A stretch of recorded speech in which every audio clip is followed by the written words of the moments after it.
If you're like me, a standard corkboard just won't do. You can create a huge custom corkboard out of cork flooring.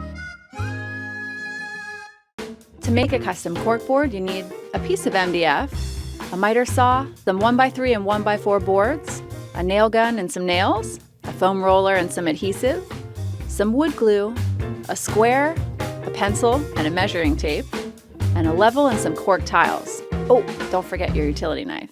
The first step in creating a custom corkboard is measuring the space you want it to cover. I'm going oversized, baby, 4 feet by 5 feet. One of the most important steps to this project is to stop and make a plan. So I did that, and then I ordered these gorgeous cork floor tiles. They're 6 inches by 12 inches. I'm going to alternate between the 2 different colors of cork and install them half a brick offset from the row above. Now that I have my design, the first step is to build the frame. Start with the MDF as your base. Use the miter saw to cut your 1x3s to the size that you need. Mine are 4 foot long for the top and bottom and 5 foot 2 long for the sides. Now the wood's all cut, it's time to put this frame together. We're going to take our 1x3 boards and lay them out to create the shape of the frame. Once they're all in place, it's time to run a little glue on the edges and use a nail gun to secure it. If you don't have a nail gun, you can also build this piece with screws and just fill them in with wood putty later. A corkboard this size needs a substantial wall mount. So one of my 1x4 boards is going to get cut down to 4 feet long. Now that's going to run across the back of the frame. Then we're creating what's called a cleat with 2 other boards.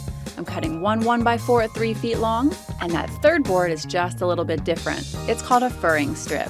It's a little bit thicker, which is going to let our cleat stick out from the wall a little further so it's nice and easy to drop our corkboard onto it. Now it's time to screw in the cleat. The furring strip goes on first, making sure to hit at least 2 studs. Then the 1x4 attaches on top, which is going to create the spot for our corkboard to drop into place. Ta-da! This wall mount, it's totally ready to go. But first, we gotta finish the board.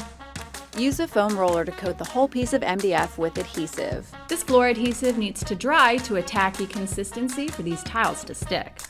Once your adhesive is dry to the touch, you can start to lay out your tiles according to your pattern, making sure not to leave any gaps. Because the tiles are 1 foot long on one side and this board is 4 feet wide, that first row is going to be 4 full tiles across. When I get to the second row, I'm cutting 1 tile in half and I'm starting the row with half a tile. This way the row will be offset from the one above it and it makes a cool pattern. These cork floor tiles are so easy to cut. All you need is a utility knife and a square. Once you're finished, make sure every inch of your cork is stuck down. Use a little body weight to press the cork down into the adhesive. Then you can just drop the finished frame on the wall mount and let your inspiration begin. It's fun to create sections on your corkboard for all the various things that inspire you. Sections don't have to be square. I'm creating space for food and travel, gardening, and of course remodeling. But I'm also leaving room for a few ideas that just might take flight. A corkboard like this makes planning projects and getting inspired a delicious journey, not a destination.